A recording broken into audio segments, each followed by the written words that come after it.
talk about and discuss about a story. How many of you are interested to listen to a short story? And do you know that this is a true story? And that makes it more interesting, right? It's a true story. And you know what makes it even more interesting? That God picked it up and he put it in the Bible. So I think that makes it even more interesting. So let's see why God wanted to have this and what does the story talk about. So I'm going to welcome Stuti and Judah. So please come over and then we'll start off.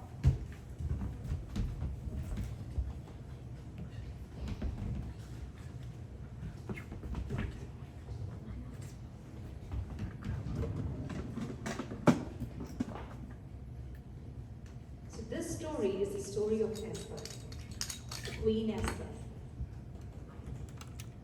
Please don't make me go, Begged Esther. You must, Esther, every girl in the kingdom to enter by the order of the king. Her cousin Mordecai explained Esther's parents had died when she was young, and he had raised her ever since. Esther crossed her arms and said, I'm happy where I am. I certainly don't want to be the queen. Besides, I'm Jewish. The king isn't. There's a lot of Persian girls entering the beauty contest. They don't need me. You have to enter, and that is final. Besides, there are so many girls entering. You likely won't be chosen anyways. Mordecai assured her. And when you go, I don't want to hear about you pouting. I know what a lovely person you are, and I want to make sure you stay that way. The girl smiled and hugged the man, unable to refuse. All right, For Mordecai. long. For you, I will go cheerfully. Mordecai smiled gratefully and then frowned slightly. Esther, wait. There's one last thing you must promise me. Yes, said Esther, somewhat concerned by the serious look Mordecai had taken. You must not let anyone know that you are a Jew. Do you understand?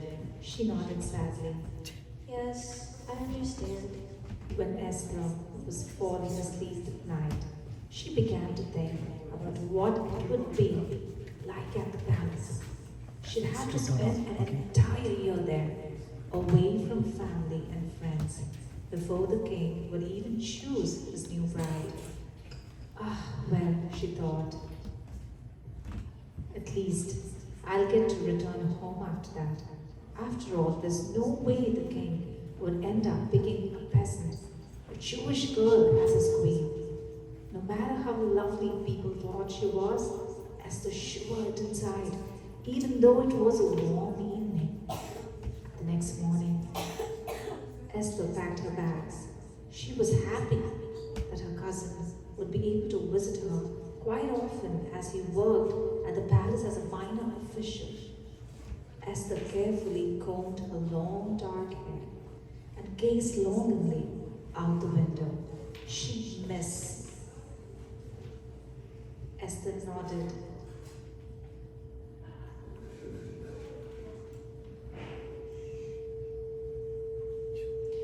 You look so thoughtful, Esther, he said with a smile.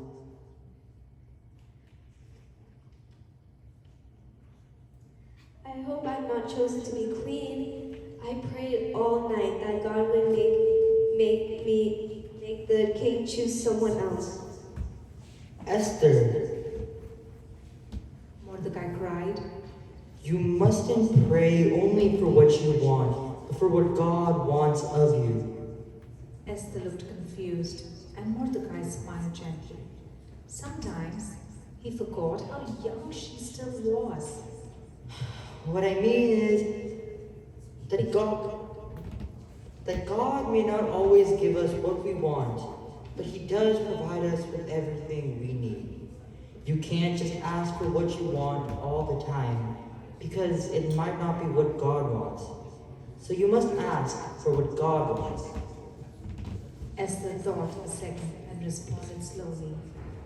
I think so. Does that mean instead of saying, God, please don't let the king choose me for his queen. And I am to say, God, if you want me to be queen, then I will be happy with your decision. Please help me to do my best to be a good one, Esther asked. Mordecai smiled and kissed Esther on her forehead. That sounds perfect. The year passed quickly, but Esther missed her home every single day. Just as she promised Mordecai, she did her best to remain cheerful and kind. And every single night, she prayed that God would help her to do his will. Esther didn't like the way some of the other girls teased each other and tried to be kind to everyone she met. She'd been placed in the care of a man named Hagar. Because of her gentle nature, Esther became friends with him. Hagar placed Esther and her servants in the best room in the palace and brought in small kids. 12 months passed, and it was time for Esther to go see the king now. So Hagar led the beautiful girl to the king's palace. People stopped to stare at Esther's gentle beauty. Esther, do not be afraid of the king, Hagar said to her as they neared the throne room. The king gazed at Esther. My goodness, he thought. This one is young. She's so beautiful. But I don't know. It was at that moment that Esther finished her silent prayer. Without thinking, she raised her head. Something she shouldn't really have done without the king's permission. But it was a habit when she finished her prayers. The look on her face was so serene, it increased her beauty tenfold, and the king's heart was hers. He broke into a wide smile, happy that he had finally found his bride. What is your name? Esther realized her error, bowed her head and looked at the floor. Esther, my lord. Esther, it's all right. You can look up now, said the king. She looked up at his smiling face and blushed slightly, which pleased him too. You have beauty beyond all beauty, beauty of the flesh and of the heart, he explained. The king beckoned to Hagar. This woman, Hagar, shall be my queen. You have cared for her well, and her beauty surpasses all others inside and out. Thank you. Hagar nodded and said, You are most welcome, great king. I'm honored to be of service to you.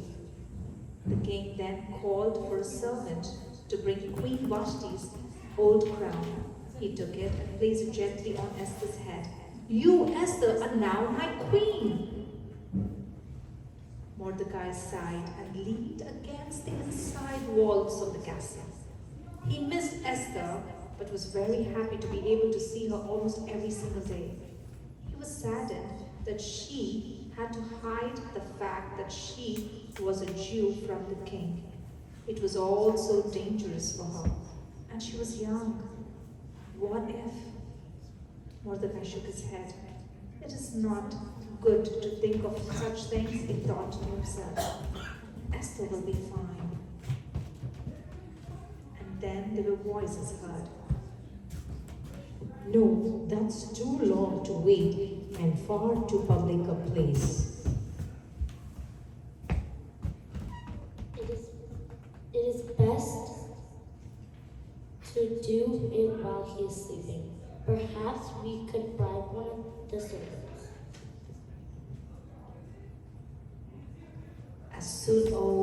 As soon as it was safe, Mordecai rushed to see Esther because he heard something. Mordecai, You must have misheard. They are the king's men.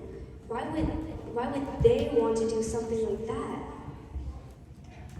I know it sounds impossible, but it is what I heard. You must warn the king right away. Mordecai urged. Esther frowned. But What if we're wrong? The king will think I am a foolish young girl, and I with an overactive imagination. Mordecai thought for a moment. Perhaps, he said thoughtfully. But won't you risk looking a fool to save his life? Esther nodded. You're right, Mordecai. I will tell him immediately. When Mordecai had left, Esther hurried through the outer garden towards the palace courts, reaching the king's throne room. Esther adjusted her crown and smoothed her skirt. This was important business. She walked in quietly but quickly and made her way to the king's throne. Esther bowed and the king took her hand. "What is it, my queen?" he asked. Esther rose and said, Your king's men are plotting to kill you, my lord.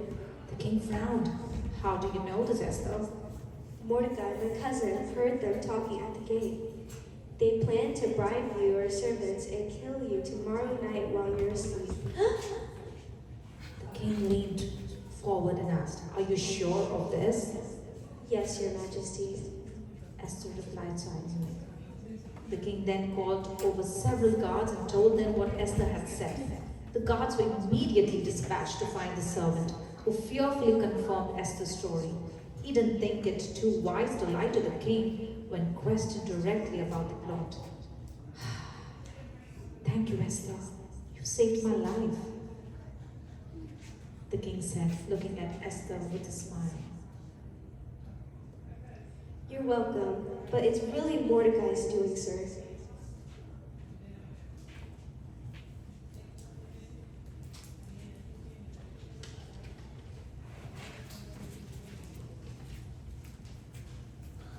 Esther nodded. "I hope I'm no. Thank you, Esther. You saved my life," the king said, looking at Esther with a smile. Returning his smile, she said, You're welcome, but it's really Mordecai's doing, sir. "Please give him my thanks and thank you for coming to me without delay." You're welcome, your majesty. Esther bowed and left quietly.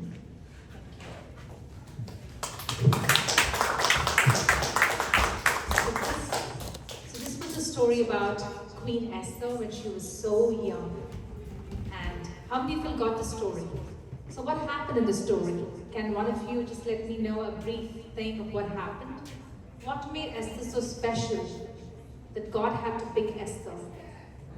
What was so special about Esther? So she was a Jew and she was called to be one of the brides that she had to go for a beauty pageant, right? She had to go for a contest. And when she went there, did she really wanted to go, my friends? No, not really. She didn't want to. She wanted to be with her cousin Mordecai, right? But then she just had to listen to her uncle Mordecai, and she decided to go and be and participate for the beauty pageant, right? And when she went there, she met a man called Haggai. So all the way through, when she went, the only person that she had was God with her. She always relied on God. And when she went over there, Haggai was so pleased with Esther that her pleasant nature and the way she feared God took her all the way up. And then it was not only that. So when there was a time when two kingsmen wanted to kill the king, when Mordecai runs and barges and goes and tells Esther, Esther, it's important, it's an important business, you need to go help the king. You know, Esther would have thought that, it might be a prank thing, I'm not going to go. But did she do that? Not really, right? She was bold enough. The first thing that Esther did was she was bold. She feared the Lord, she was bold. And then she went to the king and she did mention that there are two people, your kingsmen, your own people, are planning to kill you. And that's when the king takes it serious and he goes and he makes sure that he is on safe grounds. And after he says that, so what does Queen Esther do? Does she say, when the king honors Esther, does Esther say thank you so much and she comes back, or does she also recollect her cousin Mordecai and mentions his name? Right? It is very important, my friends, that when we are honored, and it is always good to be like Queen Esther, where she has called out her uncle's name, her cousin's name, and she said, Mordecai was the one who helped me in this. Right? So it's always, the first thing that we learn from Esther's story is she was bold, she feared the Lord. So there was beauty within and beauty outside. And that's with each one of you. Each one of you, just like you, Esther was. She was beautiful inside, she was beautiful outside. You also are beautiful inside, you are beautiful outside. And when you fear the Lord, He will give you the boldness to go and do things for Him. Alright?